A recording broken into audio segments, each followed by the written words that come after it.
My exclusive interview with the woman in charge in Bangladesh, Prime Minister Sheikh Hasina. Prime Minister, welcome to the program, and I obviously would like to start by offering sincere condolences for all the lives that were lost in that terrible tragedy. And it's a very sad story, really. It's so painful. It's very unbearable. Prime Minister, I hear your pain, and yet I also hear you say, and you've said, that 90% of these factories in Bangladesh are not up to scratch. There are only 18 inspectors for more than 100,000 factories and these kinds of buildings. How on earth can you get a grip on this with that crazy ratio? Before this incident, we adopted the labor law. Already our cabinet passed the labor law. This law will go to the parliament and we will pass this labor law. And also the labor policy. For the first time, Bangladesh adopted this labor policy. So we are very much concerned about it, and we have already taken all these steps. But you know, in anywhere in the world, any accident can take place. You cannot, predict anything. Even in many developed countries, we can see recently there was a, accident in a fertilizer industry in Texas. So accident may take place, but because this is a growing industry, and because there are, buyers and also the investors are coming, Bangladesh now is a place for good condition for the investment. Whoa, so people Prime are very Minister. much attracted, and they are coming here, and they are, yes. Well, Prime Minister, all of that is a threat right You're now. not We'll allowing go me through to it. finish my word. I am allowing you, Prime Minister, but when you say we couldn't predict it, of course you could.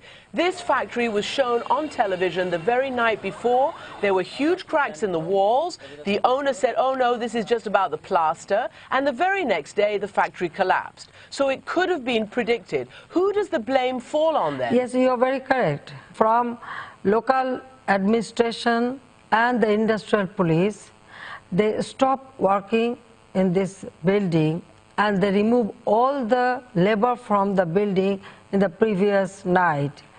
But unfortunately, in the morning, the owner of the factory, they put pressure to the labor to enter, but industrial police and the law enforcement agency and administration, they tried to stop them, but they said that at night it didn't collapse, so it is the condition is not that bad.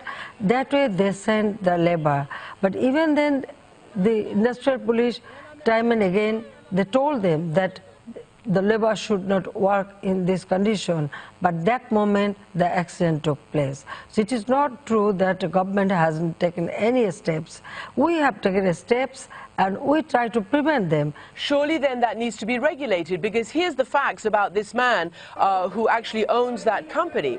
First of all, he was a top member of the ruling Awami Party, which is your party. He was the head of the youth league of that. No, it is not true. Well, that is what we're told. He was a youth, the No, leader it is not of true. The youth wing. You're saying it's not true? No. The And wrong information. All right. And I told you that in this building, there are 5 garment industry, 5 owners. They put pressure, they send the labor. Okay. It is not that only the owner of the building. We arrested him. You know that. We arrested him.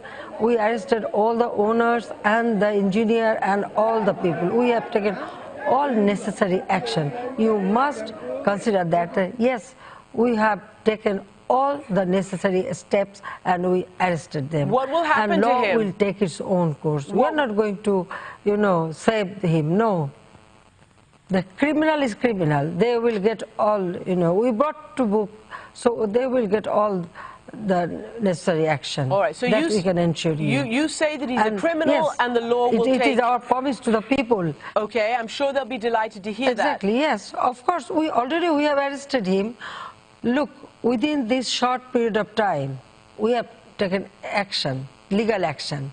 We arrested them. We filed cases against them.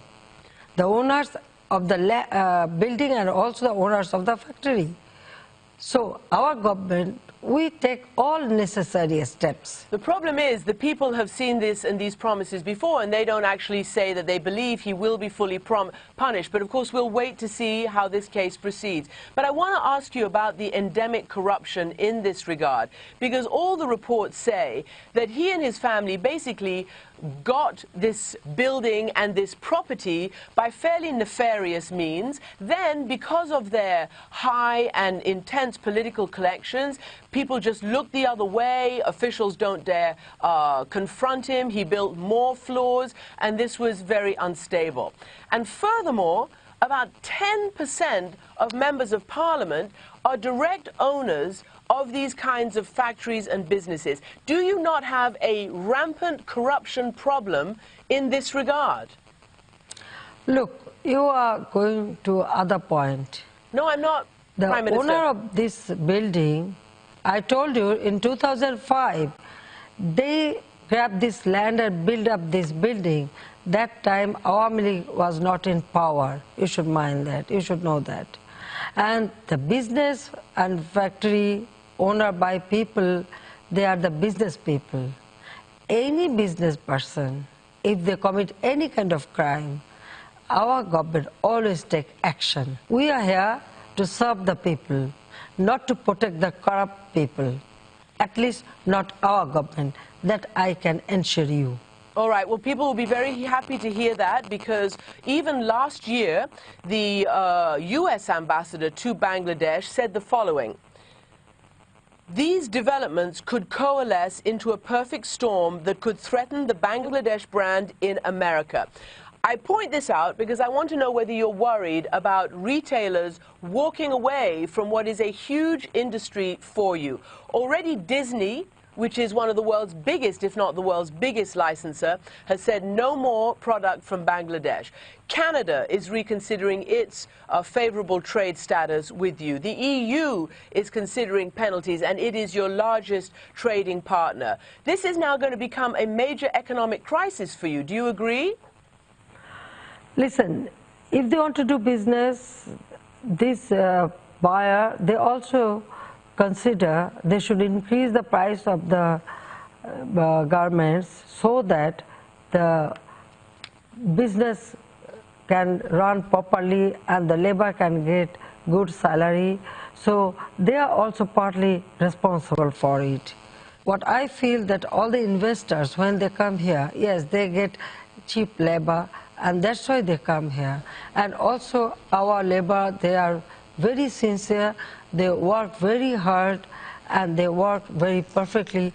That's why they come here, and they will come, and they will, do business. That's what I think. You have very, very good workers, and that's why people like their product. But your government is also accused of being very hostile to unions and to labor.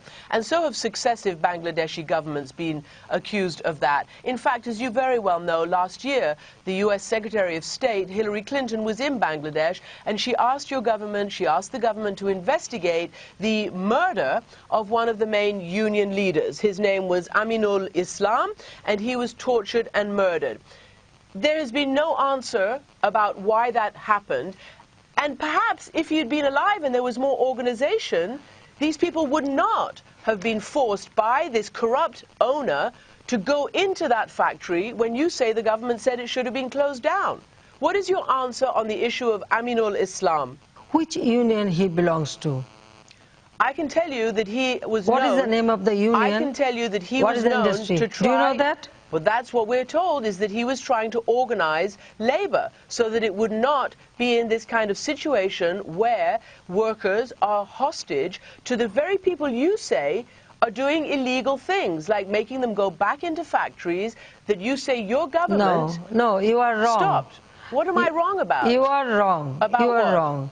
Even nobody knew, listen, nobody knew that he was a labor leader.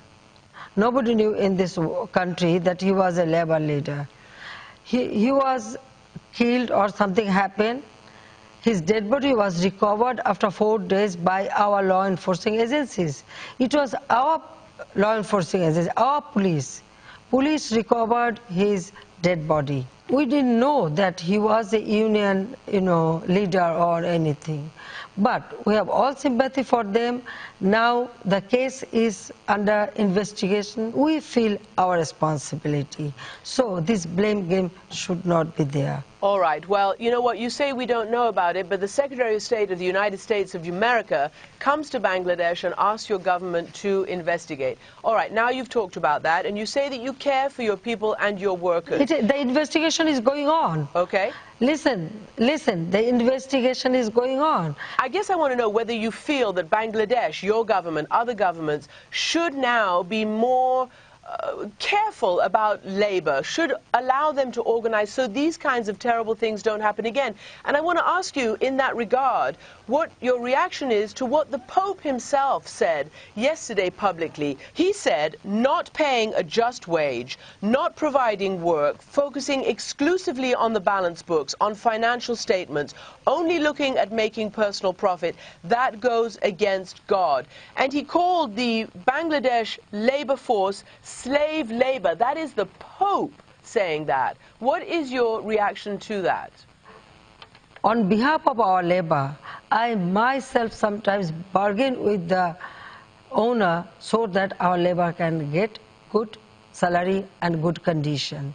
And from our government, we have already passed one project to build up dormitories and hostels for our labor. We ensure their health care and other facilities. So in our country, yes, it's a poor country, people come to work, but our government, I can't say about other government, but I can tell you about my government. We are always in favor of labor, and their better condition should be ensured, and we always consider that. Prime Minister, there does seem to be a tremendous lack of transparency.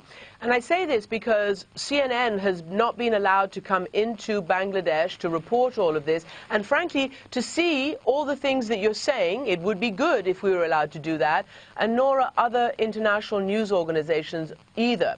I'm sorry, CNN was not allowed to come to Bangladesh? No, and I would ask you right now, please, to change that. What did you say? I did say that. CNN is not allowed to come to cover this story. I'm sorry. No, ma'am. What did you say?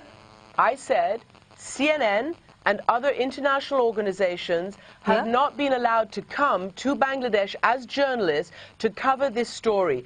They have put very draconian conditions on... No, it is not true.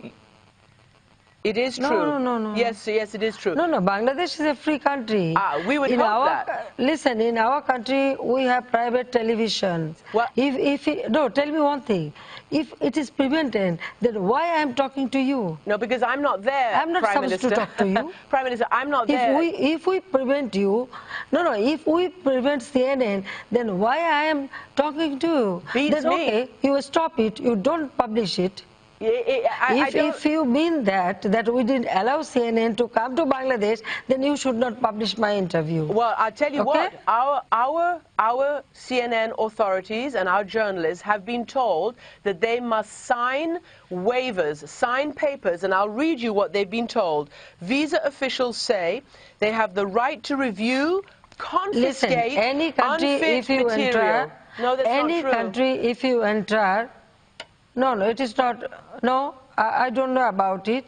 But yes, of course, there are some rules, regulation. No. Each and every country, they have this rules, regulation, and everybody should follow that. We lost our people, and I do politics for these people, this labor. So each and every life is very precious to me, and I personally feel sorry for them that who lost their nearest and dearest one, and they are my responsibility. So I have to look after them, and we are doing it. Prime Minister, thank you very much for joining me. Thank you very much.